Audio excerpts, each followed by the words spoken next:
Los ordenadores actuales son miles de veces más potentes que los primeros microordenadores que invadieron las casas en la década de los 80. Pero ese aumento de potencia no parece notarse en el software. ¿Por qué los programas no se ejecutan miles de veces más rápido? ¿Por qué un ordenador actual tarda en arrancar más o menos el mismo tiempo que uno de hace 10 años?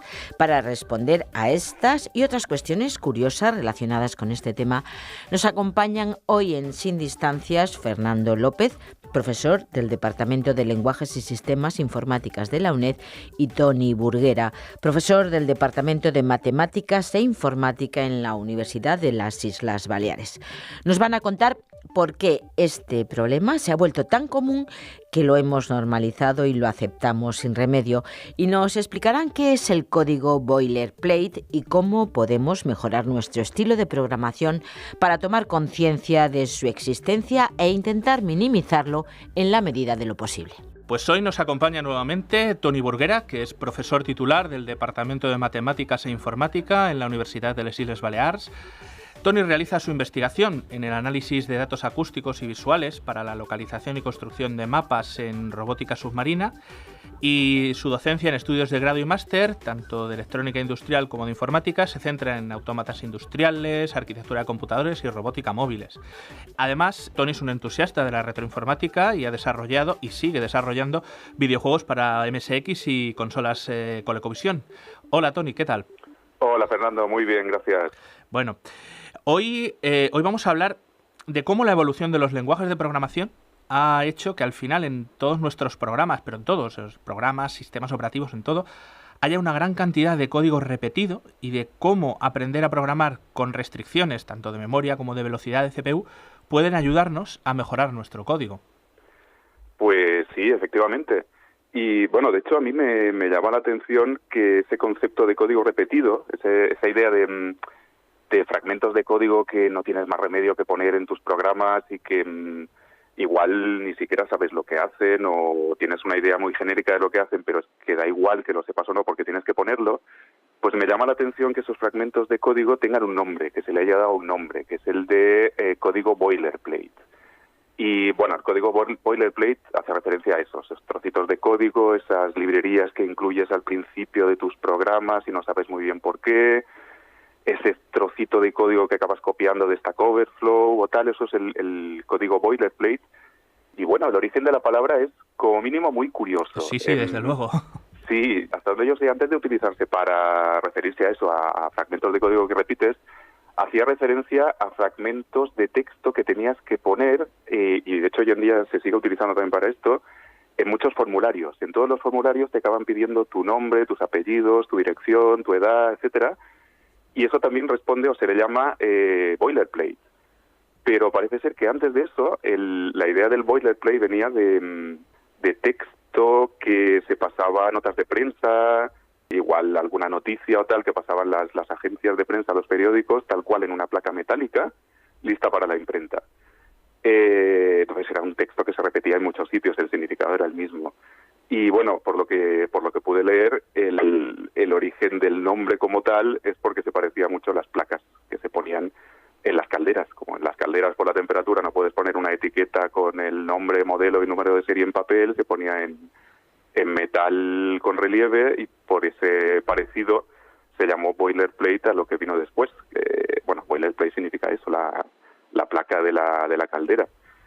Y bueno, ese es el origen, pero vamos, hoy en día significa eso, fragmentos de código que repites sin saber muy bien por qué, que pones en todas partes, en todos tus programas. Claro, y eso provoca que, bueno, si eso está en todos nuestros programas, pero en los ordenadores, en los móviles, en los sistemas operativos, eso tiene que afectar de alguna forma al rendimiento, ¿no? Claro, bueno, o sea, para empezar, afecta el rendimiento a un montón de niveles. Uno de ellos, quizá el que más nos damos cuenta, es el rendimiento del propio programador, el tiempo que tiene que perder metiendo ese código, buscando ese código, adaptándolo levemente al programa que tenga que hacer. Pero claro, también hay un mal uso de CPU, porque aunque ese código no es que sea inútil, es que está en todos los programas, ese código hace algo, obviamente, si no, no estaría ahí. Si tú ese código lo quitas, el programa deja de funcionar. pero el hecho de que tengas que ponerlo en todas partes lo hace un poco inútil. Si está en todas partes es que no hace falta realmente, ¿no? Pero como es código, la CPU tiene que ejecutarlo, entonces se pierde tiempo inútilmente. Y claro, también, sobre todo en memoria, porque desde el momento en que algo que utilizan todos los programas está en todos los programas y ocupa espacio, pues hace que las aplicaciones ocupen bastante más. Esto, donde se puede apreciar más esto a nivel de usuario es en los teléfonos móviles y en las tabletas, porque ahí es donde tienes algo menos de potencia. Son muy potentes, pero son menos potentes que los ordenadores. Entonces es cuando te das cuenta, por ejemplo, que una aplicación en apariencia no muy compleja tarda mucho en arrancar, o una aplicación en apariencia muy compleja necesita mucha memoria. Entonces, esto muchas veces es por eso, por un boilerplate que te ha metido, o igual lo ha metido el propio programador, igual el entorno de desarrollo, que a veces el entorno de desarrollo mismo te da la opción de meter código ahí mismo, cuando creas un proyecto nuevo ya te mete una morralla impresionante, y quizá ahí es donde se note más. En un ordenador igual menos porque son muy rápidos, pero en las tabletas pues más, y en los móviles. Lo que pasa es que eso es muy difícil de evitar. En principio, lo que se puede pensar es que todo ese código que aparece en todas las aplicaciones se podría trasladar al sistema operativo o a bibliotecas dinámicas, pero eso en principio solo reduciría el tamaño de las aplicaciones. El consumo de CPU seguiría estando ahí. Para que no afecte al consumo de CPU hace falta algo más profundo, alguien que modifique el sistema operativo o que lo mejore. Eso ya es algo más complejo de mejorar. Por eso muchas veces la solución no está en manos de los programadores que hacen los programas, que no tenemos más remedio que apechugar con lo que hay y meter ese código. Pero bueno, el gran problema, el más visible, es que boilerplate es sinónimo de trabajo inútil. Entonces hay una sobrecarga impresionante para crear y mantener el software. Y bueno, desde mi punto de vista, en ese sentido había un cierto cambio de mentalidad, porque se ha pasado de antes en que el trabajo inútil, la sobrecarga en el trabajo era algo que queríamos evitar, contra lo que luchábamos, y hoy en día yo creo que ni siquiera se es consciente de que esa sobrecarga está ahí, de que ese boilerplate podría evitarse. No sé si tienes esa misma percepción o no. Sí, bueno, o sea, yo ahora dices, bueno, está ahí, pues yo cojo este código, lo adapto un poquito y ya está, y ya lo he conseguido. Quizá ahora sería a lo mejor un momento para poner un ejemplito de boilerplate muy sencillito. Es que todas las páginas web tienen un boilerplate, pero un boilerplate muy claro. Empiezas con la etiqueta HTML, abres la etiqueta de cabecera, pones las cosas en la cabecera, la cierras, abres la etiqueta de body, cierras, y todas las páginas web tienen ese mismo código. Y en ese caso es un boilerplate que consume espacio, pero ancho de banda Sí. es quizá lo más visible, el ancho de banda para transmitir cualquier página web. Claro, Exacto. porque Sí, o sea, tienes que sumarlo, o sea, es poquito, pero es muchísimos poquitos. Entonces eso está consumiendo mucho ancho de banda, que en este caso, bueno, pues no es CPU, pero es ancho de banda, o sea, es otro consumo, otro gasto. Sí, exactamente. No siempre es la CPU, depende. Por ejemplo, en el caso de las páginas web, el consumo de CPU de ese extra puede ser mínimo, pero el ancho de banda es brutal. O si te vas a otros ejemplos, por ejemplo, quizá algo que nosotros tenemos más cercano es LaTeX. LaTeX como herramienta para edición de documentos, pues también tiene bastante boilerplate, que al final no se traslada en tiempo de ejecución, pero quizás sí se traslada pues en un PDF que ocupe más. Al final acaban siendo cosas que están ahí, que tienen que estar, que si no están la cosa no funciona, pero que si están, pues consumen recursos, efectivamente. Claro. Y lo que pasa es que, claro, ahora mismo estamos acostumbrados a que, como tenemos tantos recursos, pues tampoco es una cosa que nos importe demasiado, ¿no? Claro, desde mi punto de vista yo creo que ha habido un cambio de mentalidad en los programadores. Digamos, desde mi punto de vista personal, la evolución histórica que yo he visto a nivel personal, o las fases, digamos, en las que yo he programado los últimos 30, 40 años, he visto un cierto cambio. Por ejemplo, yo recuerdo que cuando era niño en el MSX, bueno, para los que no lo conozcan, tú lo conoces bien, Sí, un ordenador de 8 bits, sí, que, bueno, tenía ciertas restricciones comparado con los actuales y tal. Pues yo empecé a programar, pero yo creo que lo hacíamos todos, porque era arrancar el ordenador y tenías el BASIC y casi que te invitaba a programar. Pero en algún momento sí que me interesé por la programación en ensamblador. Y entonces recuerdo que tenía un libro que era algo así como programación en ensamblador, o programación en lenguaje máquina, ejemplos prácticos o algo así. Recuerdo que era de la editorial Rama, que creo que ya no existe. Y en ese libro venían un montón de ejemplos en ensamblador. Lo que pasa es que ese libro, recuerdo que era consciente de que no todo el mundo tenía un ensamblador para aplicar esos programas, entonces ya te venían los binarios listos para que tú los metieras en un programa en Basic. Digamos que ya te venía preensamblado. Y recuerdo que también venía la tabla para hacer la conversión, para que tú pudieras ensamblar a mano. Tal instrucción en ensamblador tiene tal codificación en binario.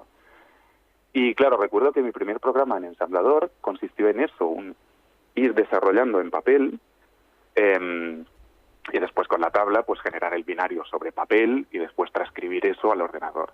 Entonces, en ese momento había un proceso muy farragoso. La primera vez que lo haces es divertido, pero la segunda ya es que es insoportable, de transcribir a mano, de ensamblar a mano y después picarlo en el ordenador. Entonces, yo recuerdo que en ese momento eso me pareció insoportable, que no podía ser que tuviera que programarse de esa forma. Entonces después descubres los ensambladores o consigues tu primero. Yo conseguí mi primer ensamblador y ese 90% de trabajo inútil desapareció. El ensamblador realmente, el 90% del trabajo, o el 100% prácticamente es útil. Es muy farragoso, es fácil equivocarse, pero no hay apenas boilerplate. Entonces, a medida que fui conociendo otros lenguajes, pues te das cuenta de que esos lenguajes te van quitando parte de esa farragosidad, pero te añaden otras cosas. Por ejemplo, cuando empiezas a programar en C, te das cuenta de que casi todo lo que escribes es trabajo útil, hay poco boilerplate en C, hay poquísimo. No sé, lo típico de boilerplate que te encuentras al principio son los includes, que nunca sabes si tienes que poner el stdlib o el stdio y al final los acabas poniendo todos, pero hay poquito. Pero a medida que pasa el tiempo, los distintos compiladores y los distintos lenguajes se fueron como obsesionando en introducir como redes de seguridad. Como te voy a proponer un paradigma de programación, por ejemplo, la orientación a objetos, y además te voy a imponer que lo hagas así. Y esa imposición, aparte de eso de restringirte lo que puedes hacer, te obliga a añadir boilerplate. Te obliga, pues mira, yo voy a programar en orientación a objetos, una clase se declara así, la herencia tengo que hacerla de esta forma, y al final pues acabas haciendo que todos tus objetos deriven de una clase y al final hay muchísimo código inútil, que sobre todo el objetivo es darte una red de seguridad, que no puedas equivocarte llamando a un objeto que no es el que quieres, o llamando a un método que no es el que quieres, o accediendo a un método privado, este tipo de cosas. Entonces todo eso no deja de ser trabajo inútil que se te impone para evitar que te equivoques. ¿No? Yo creo que quizá el ejemplo más gráfico es que todo lo que puedes hacer en C++ lo puedes hacer en C plano. Todo el tema de orientación a objetos podrías hacerlo en C plano, con una estructura, con punteros a funciones, etcétera, solo que no tendrías las redes de seguridad de que si este método es privado, si este método es público, etcétera. El tema es que estamos cediendo a tener todo ese código inútil y esa pérdida de rendimiento para tener una cierta garantía de que el lenguaje de programación nos evite que cometamos ciertos errores, ¿no? Entonces mi percepción es que eso ya se da por supuesto. Mi percepción es que así como quizá antes ese trabajo inútil que había, en mi caso concreto lo que te he dicho antes, de transcribir a mano el programa, que era perder tiempo y tal, pues yo pensaba es que esto es imposible que tenga que hacerse así, tiene que haber otra forma. Mi percepción es que hoy en día mucha gente lo da por asumido. O sea, da por asumido que programar consiste en eso, en juntar muchas cosas y en lidiar con las restricciones de los propios lenguajes. Y damos como demasiado por asumido que el boilerplate está ahí y que no hay alternativa. No sé, esa es mi percepción, que muchas veces se acepta que la programación es eso y que no hay mucha cosa más que se pueda hacer. Y lo peor no es eso, lo peor no es que lo demos por asumido, lo peor es que muchísimas veces ni siquiera somos conscientes de que está ahí. Claro. Este es el problema, porque es verdad, quizá en un momento estuvo la fase de, bueno, hemos asumido que eso es lo que hay, pero es que ahora igual ni siquiera somos conscientes de que puede hacerse de otra forma. Ese es uno de los problemas, porque lo primero es ser consciente. Otra cosa es que tenga una solución, pero hay que ser consciente de que existe. Eso sí. Sí, porque solución la veo difícil. Sí, bueno, yo también. Para empezar, la solución no está, diría yo, en manos de los programadores de aplicaciones. Digamos, puede que la solución, en todo caso, estaría en los programadores, de la gente que se encarga de diseñar y de programar los propios sistemas operativos, pero en los programadores, el día a día, pues a veces no hay más remedio que apechugar y que ceder. Pero lo principal es ser consciente de que el problema existe. Y yo a veces tengo la sensación de que algunos programadores, de gente que se dedica a programar, pues quizá adopta una actitud demasiado, digamos, académica, cuando se supone que los académicos pues deberíamos ser nosotros, y los programadores que se dedican a hacer aplicaciones deberían ser súper prácticos. Pero en este sentido a veces sí, porque yo he visto programadores que se dedican profesionalmente a ello, que tienen que cumplir deadlines, que aceptan ese boilerplate. Yo vi hace un tiempo en el Twitter de Ron Gilbert, no sé si conoce o si te suena Ron Gilbert, es el creador de Monkey Island, sí, hombre, por videojuego. Supuesto. Pues ese hombre desarrolló Monkey Island en los 90 y ahora ha hecho otros juegos. Creo que el último que hizo fue Thimbleweed Park. Y bueno, este hombre lo que tiene es que, como empezó en esa época, es diseñador y es programador y tal, y en su cuenta de Twitter hace ya un tiempo, porque creo que al final este hombre se cansó del mal rollo que hay siempre en Twitter y se fue, pero creo que ya no está. Estaba hablando de que había empezado a hacer algunas cosillas en Android. Creo que quería hacer el port de Thimbleweed Park a Android. Y entonces había un tuit en el que se escandalizaba, decía que le sorprendía el hecho de que se había bajado el Android Studio, había creado un proyecto vacío, un proyecto sin nada, y que este proyecto ya tenía decenas y decenas de ficheros, y que cuando lo compilaba el APK resultante, el ejecutable, pues ocupaba no sé cuántos megas. Entonces, que le parecía ridículo que un programa que no hace nada, un proyecto vacío, ya tenga todo ese código inútil, todo ese boilerplate.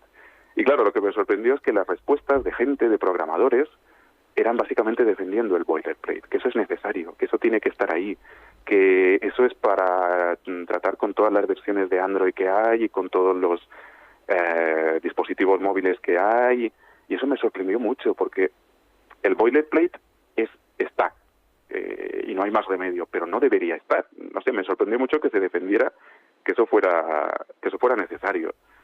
Entonces yo creo que la clave es ser consciente de ello y la educación, enseñar a los estudiantes que no todas las capas de software son necesarias y que a veces hay que reinventar la rueda. No siempre vas a encontrar una librería que haga lo que tú necesitas, o a veces la rueda que encuentres va a ser demasiado grande. Un ejemplo así sencillito que me he encontrado a veces en clase. Pedir a los estudiantes que hagan algo tan simple como una rutina, un fragmento de código, una función que muestre un texto centrado en pantalla. Algo tan simple como eso, que al final es ancho de pantalla menos ancho de texto partido 2 y esa es la coordenada inicial, se acaba traduciendo en que los estudiantes están buscando como locos librerías que lo hagan. Y seguramente las encuentran, pero esas librerías harán 1000 cosas más y van a añadir un boilerplate descomunal. A veces hay que reinventar la rueda y rehacer un código y hacerlo más simple. Esa es mi sensación. Sobre todo la solución estaría en la educación, en educar bien para ser conscientes del problema. Lo que has comentado de Ron Gilbert me ha recordado la primera vez que, hace como 20 y tantos años que compilé un código en Haskell. Y era el típico. ¿Cuál es el primer programa que haces en un lenguaje nuevo? Hola Mundo. Hola Mundo, por supuesto. Escribí el Hola Mundo en Haskell, que son una línea, sí. Lo compilas y 2 megas. Es que y estamos hablando de finales de los 90, 2 megas. Sí. Hola Mundo, en 2 imagínate. megas, pero... De hecho, yo estaba el otro día hablando con un compañero de este tema y llegamos a la conclusión que la mejor forma de ver si un lenguaje vale la pena o no vale la pena es qué tienes que hacer para imprimir al mundo y cuál es el tamaño resultante del ejecutable. Porque estábamos viendo, por ejemplo, lo fácil que era, por ejemplo, en Basic escribir hola mundo. Oye, que es print hola mundo, no hay más. Lo fácil que es, por ejemplo, en Python. Después a saber lo que hace entre medias, pero en Python es print hola mundo, no hay mucho más. Ahora intenta hacerlo en Java. Ya no es el tamaño del ejecutable, es lo que tienes que escribir. Intenta escribir hola mundo en una pantalla en Android. Ese yo lo que tienes que hacer, pero ahí hay una línea útil y, no sé, decenas, centenares de código de líneas de boilerplate. O sea, quizá la medida sea esa. ¿Qué tienes que hacer para imprimir hola mundo en pantalla? No es mala idea. O en C, printf, no hay más. Claro. Entonces, bueno, el problema está y lo importante no es que el problema está o lo aceptemos o no, lo importante es conocerlo.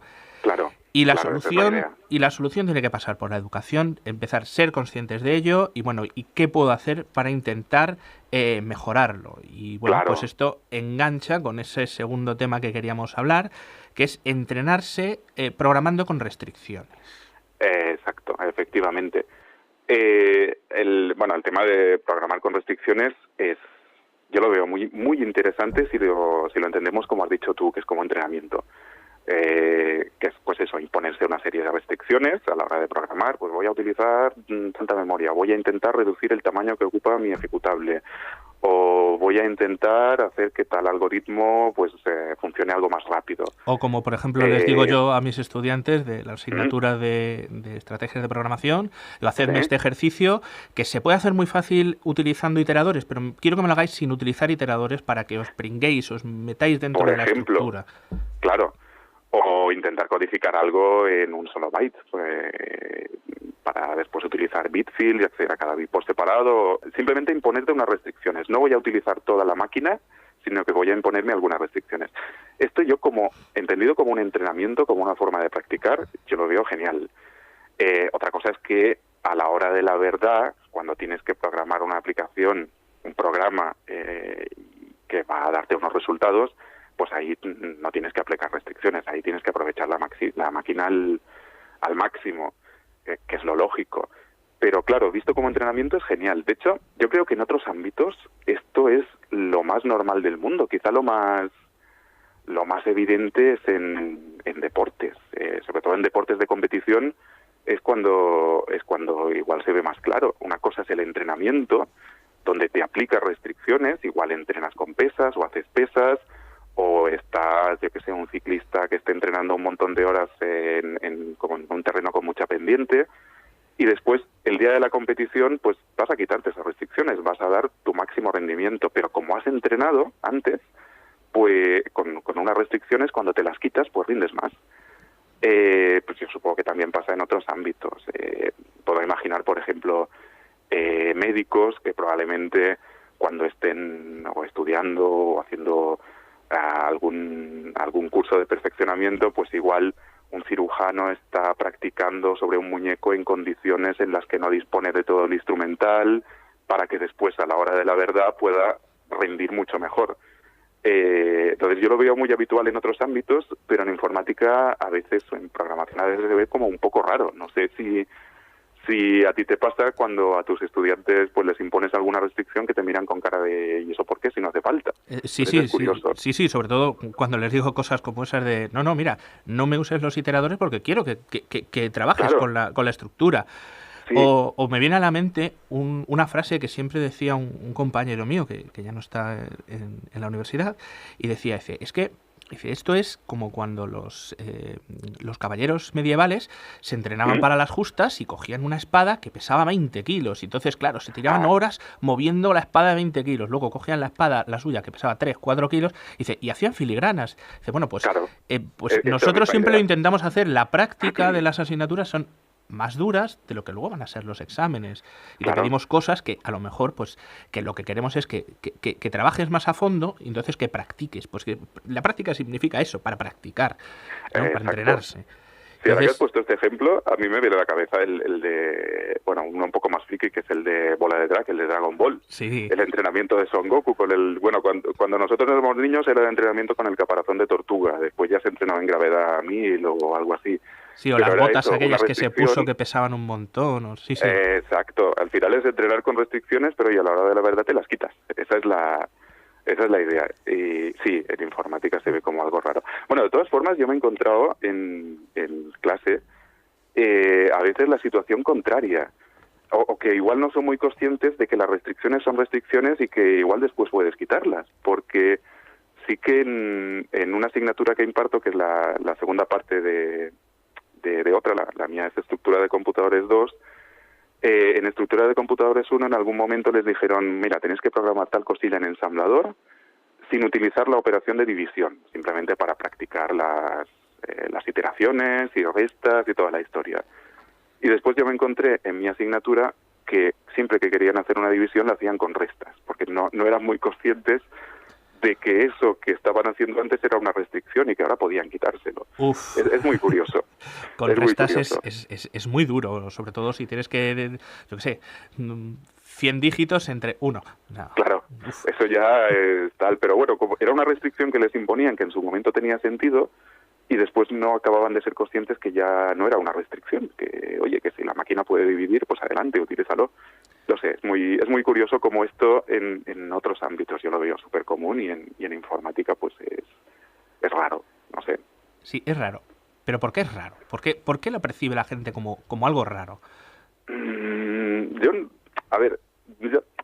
Como es común en otros sitios, por ejemplo en deportes, o supongo que en medicina y otras ramas de la ingeniería, pues claro, yo a veces lo que pienso es qué diferencia hay entre por ejemplo, entre un deporte o entre un médico y la informática. Obviamente hay muchas diferencias.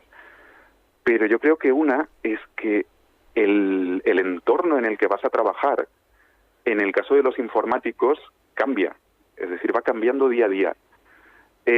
Por ejemplo, un médico, al final, su entorno de trabajo es el cuerpo humano. Si tiene que hacer una operación o tiene que tratar a un paciente o tal, su entorno, aquello con lo que trabaja, es el cuerpo humano. Y el cuerpo humano, pues yo creo que lleva, no sé, unos 200.000 años, casi sin apenas cambios.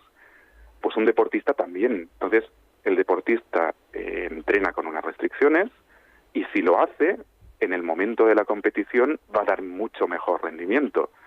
Pues el médico, si practica con unas restricciones, en el momento de la verdad, cuando tenga que hacer pues tratar a un paciente real, pues va a dar mejor rendimiento. Pero en cambio en informática el entorno cambia. Es decir, los ordenadores mejoran. Y mejoran día a día. Y muy rápido. Rapidísimo. Es que, en teoría, hace no sé cuánto tiempo la ley de Moore tenía ya que dejar de ser válida, pero yo veo que no va a parar. Es una barbaridad. Entonces, claro, ¿qué pasa? Que así como si un deportista entrena con unas restricciones, ve que su rendimiento mejora, y que si no lo hace, su rendimiento no mejora, si un programador entrena sin restricciones, ve que el rendimiento mejora igualmente, porque la máquina mejora. Es decir, estamos confiando demasiado en que los diseñadores de ordenadores, los diseñadores de hardware, pues cada vez lo hacen mejor. Y nos dejamos un poco. El problema es que el entorno cambia. Esa es mi sensación. Uh-huh. Y claro, el resultado de eso, pues yo creo que lo vemos cada día. Ordenadores que son, pues no te sabría decir, pero igual decenas de miles de veces más rápidos que hace 20 o 30 años, pero programas que no son decenas de miles de veces más rápidos, ni muchísimo menos. No sé, por ejemplo, yo recuerdo mi primer PC, PC con Windows, digamos, era un Pentium a 166 MHz y ahora mismo, pues la verdad es que no sé muy bien ni lo que tengo. 4 núcleos a 2, algo GHz. Y el Word, por ejemplo, tarda lo mismo en arrancar. Claro. Entonces, el ordenador es miles de veces más potente. El Word, bueno, sí, hace algunas cosillas más, pero tampoco tantas. Pero tarda lo mismo en arrancar en mi máquina actual de lo que tardaba entonces. Entonces, el resultado es ese. Como el entorno cambia, a mejor, pues igual no nos esforzamos a programar mejor o a trabajar con restricciones o tal. Y después hay otra cosa que creo que también influye, que es que trabajar con restricciones, yo al menos personalmente, y creo que mucha más gente, lo asocio con programar máquinas antiguas. No necesariamente es así, pero en las máquinas antiguas las restricciones estaban. Entonces, cada vez que se habla de eso, yo tengo como una sensación de abuelo cebolleta. No sé si a ti Sí. te pasa. De hecho, el propio hecho de... Mira, abuelo cebolleta ya es de abuelo cebolleta, que era ese señor mayor que salía en un cómic de la familia Cebolleta, creo que era, que siempre estaba contando batallitas de cuando era joven y tal, ¿no? Entonces, como programar con restricciones se asocia a máquinas antiguas y como toda la historia de la informática, casi la historia que hemos vivido la gente, los programadores o los informáticos de 40 y algo años, porque no hay mucha más historia realmente, cuando hablas de eso siempre parece que estés haciendo de abuelo cebolleta. Es que, ¿por qué utilizar 4 bytes si te basta un byte? Ya parece que estés como poniéndote en plan contar batallitas, en lugar de verse como lo que es aprender aprender del pasado, aprender de lo que se hacía antes, ¿no? Ujú. O sea, igual que, pues supongo que un estudiante de cine, pues igual, aunque ya no se use esa técnica, pues esté bien que aprenda o que vea cómo se hacían los efectos especiales antes, pues lo mismo para un informático actual. Y a veces eso, si hablas de estas cosas, parece que eres pues eso, un señor mayor que ya lo somos, que habla de sus cosas de cuando era joven, pero bueno, hay algo más que Sí. eso.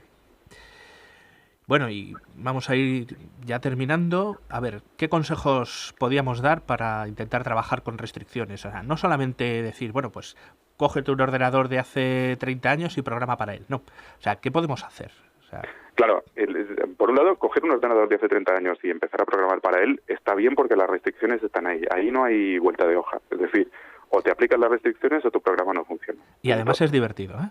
Y además es divertido. Esa es una cosa, el programar con restricciones es muy interesante porque ves que está súper limitado y al final a veces como que tengas que hacer magia en una máquina antigua para conseguir que haga algo que es que lo veías imposible.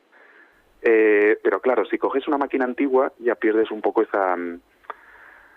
un cierto componente de que sea práctico, porque vas a aprender ciertas cosas, pero si te impones restricciones en una máquina actual, además aprenderás más, porque, por ejemplo, podrás programar con un lenguaje más próximo a lo que vas a utilizar. Pero bueno, lo de coger una máquina antigua me parece genial. Y claro, lo de imponerte restricciones, pues por ejemplo, restricciones en memoria es razonablemente fácil. Proponte intentar resolver un problema con la menor cantidad de memoria posible. Plantéate pues utilizar bitfields en lugar de utilizar 16 variables para representar 16 booleanos, intenta meterlo en una sola palabra de 16 bits, por ejemplo. Analiza bien los rangos de los datos. A veces hay barbaridades como, pues qué sé yo, almacenar matrices inmensas con valores de doble precisión, cuando los números a lo mejor siempre son positivos y nunca pasan de 10.000. Entonces estás desperdiciando una cantidad de memoria impresionante. Restringir bien el tamaño de las matrices que vas a utilizar. Yo soy el primero, sobre todo programando en C, que si tengo que meter una cadena de texto en algún sitio, me creo mi char de 256 posiciones, aunque la cadena vaya a tener 16. Pues oye, analiza bien tu programa y mira bien lo que vas a utilizar para restringir el tamaño al máximo. Y también restricciones tipo CPU, aunque ahí es más difícil de cuantificar el tiempo de CPU, pero bueno, intentar reducir al máximo las iteraciones de los bucles, ver cómo puedes implementar cosas bien, tener en cuenta cosillas de bajo nivel, que eso afecta mucho al rendimiento. Por ejemplo, el tema de la caché, de las cachés y de las memorias virtuales, si no se tienen en cuenta cómo funciona la máquina a bajo nivel, eso te puede generar grandes problemas de rendimiento. Y eso vale la pena tenerlo en cuenta. Por ejemplo, el acceso a una matriz grande, dependiendo de si lo haces por filas o por columnas, te puede generar más o menos fallos de caché. Entonces, tener en cuenta estas cosas, imponerte estas restricciones, hacer que tu programa se ejecute en menos de un determinado tiempo, que no ocupe demasiada memoria, etcétera.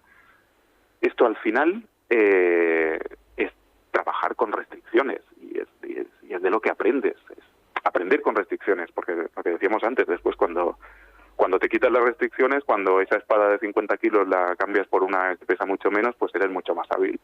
Pues entonces yo creo que está un poco ahí la cosa. Y por supuesto con máquinas antiguas es cuando más aprendes, porque allí si una restricción no la consigues aplicar, no tienes programa. Mientras que hoy en día, siempre puedes soslayar un poco el problema porque las máquinas tienen una potencia muy grande. Claro, o por ejemplo el ejemplo que he dicho yo de tienes iteradores, pues no los uses, Claro. O por ejemplo, si tienes que hacer varias pasadas sobre unos mismos datos, intenta hacer una única pasada y hacer todas las cosas al mismo tiempo, entrelazándolas, etcétera. Exacto. O sea, no hace falta irse, claro, no hace falta irse a máquinas antiguas. Está muy bien, pero ahora mismo puedes trabajar con restricciones, te supone un entrenamiento que luego pues hará que tengas una serie de beneficios, ¿no? Pues tendrás un código que sabrás mejor cómo reaccionar ante algunas cosas y... Claro, sí. Bueno, lo que decías, por ejemplo, lo de hacer varias pasadas y tal, por ejemplo, en acceso a periféricos es clave. No accedas a un periférico 2 veces y puedes evitarlo. Accede una vez y guárdalo en memoria. Este tipo de cosas son claves. Claro, los beneficios que obtienes con esto, yo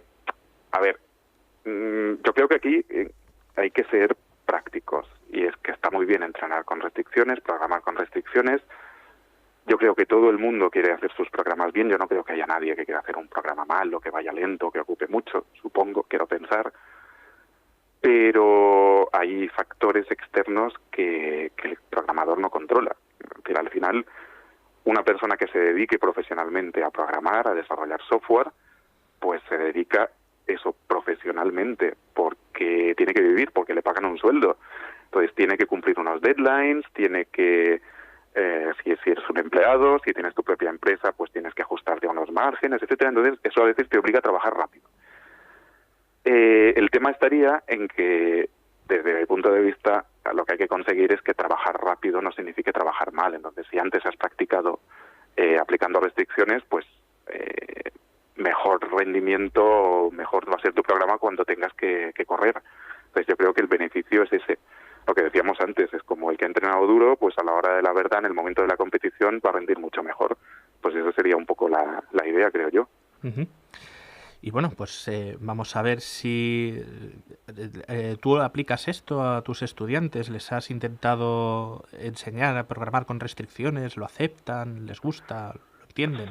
Una de las asignaturas que doy a informáticos es estructura de computadores 2. Y ahí un poco la idea de esa asignatura es, el núcleo temático es ver cómo la CPU o el binomio CPU y memoria interactúa con los periféricos. Y entonces ahí la parte práctica la hacemos programando en ensamblador.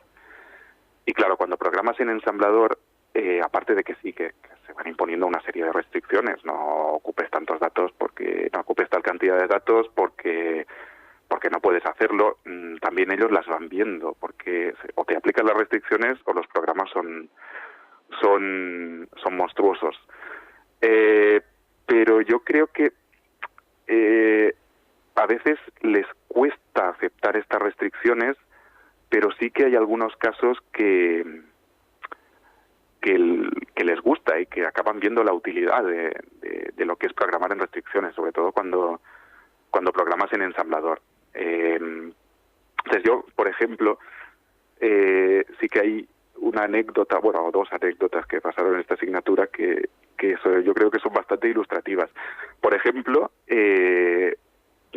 yo hace bastante tiempo, creo que como todos los que de una forma u otra estamos vinculados con la informática, que sabemos que en los programas pues no tienes más remedio que copiar y pegar código de Stack Overflow para hacer ciertas cosas. Pero quien me dijo que eso se llamaba boilerplate fue un alumno. Y ese alumno, pues chaval de 20 años, pues estaba súper concienciado de que la forma de programar actual pues no es tan buena como debería ser, porque hay mucha sobrecarga innecesaria. Entonces, por ejemplo, este alumno en concreto sí que estaba viendo la parte positiva de trabajar con restricciones y de que es, por ejemplo, el hecho de que no puedes hacer según qué cosas y que el código innecesario, pues, es eso, innecesario. Y, bueno, también otra anécdota que me encontré fue precisamente otro alumno que me comentó que tampoco pero estaba muy motivado con la forma de programar actual, con el depender de muchas librerías, bibliotecas, tal, y que él, un chaval de 20 años, estaba desarrollando juegos para la NES y el ensamblador, y de hecho me enseñó uno. Quizá les cueste aceptar eso de programar con restricciones, pero sí que hay alguno que al final lo ve y te da una sorpresa, como eso, un chaval de 20 años que está programando una máquina que ya era antigua, incluso igual cuando, casi cuando su padre tenía edad para jugar con la Nintendo. Uh-huh. Bueno, yo desde mi experiencia, como no tengo los estudiantes tan cerca, pues no tengo esas anécdotas, ¿no? Pero, directo. Claro, pero sí que puedo comentar que hay algunos estudiantes de los grados de informática de nuestra universidad, de la UNED, que se han montado un grupo de Telegram de aficionados a la retroinformática y están empezando a organizarse para intentar programar algún juego para pues Amstrad, Spectrum, MSX y tal. Y la verdad es que sí, y me invitaron a participar y ahí estamos, y de vez en cuando pues hablamos, aunque es de forma muy informal, pues sobre programación en Z80, similares y tal, y les he comentado que iba a grabar este programa y decían, no, pues está muy interesante, por favor, coméntanoslo cuando estés. Y digo, bueno, pues nada, pues lo que quería es también mandarles un saludo a todos ellos. No son muchos, no somos muchos, pero a algunos estamos ahí. No, pero cuando ves eso, porque al final, pues bueno, tiene una cierta, ni que sea por eso, por lo del abuelo Cebolleta que decía antes, que tú o yo, o que gente de 30 y muchos, 40 y algo años estemos programando para estas máquinas, pues tiene un componente nostálgico, pero que se apunten los jóvenes es una pasada. Es una pasada porque significa eso, que están viendo que, entre otras cosas, aparte de lo divertido que es, que las cosas se podrían hacer quizá de otra forma, o que desde luego antes se hacían de otra forma porque no había más remedio, pues bueno, no sé, es muy interesante ver que hay jóvenes que se están metiendo en estas máquinas. A mí me encanta. No, desde luego, la verdad es que es gratificante el que esta afición pues también sea continuada. Bueno, pues Tony, nos hemos quedado prácticamente ya sin tiempo, así que bueno, pues te emplazo a otro programa más, a ver si encontramos algún otro tema de estos de programación que solemos tratar, programación tanto ahora, antigua, que podemos aprovechar de lo de antes, ahora, etcétera. Sí, por supuesto. Y que vengas a contarnos todas estas cosas tan interesantes que nos has contado. Pues muchas gracias, Fernando. Venga, pues gracias a ti y un saludo a todos. Venga, hasta luego.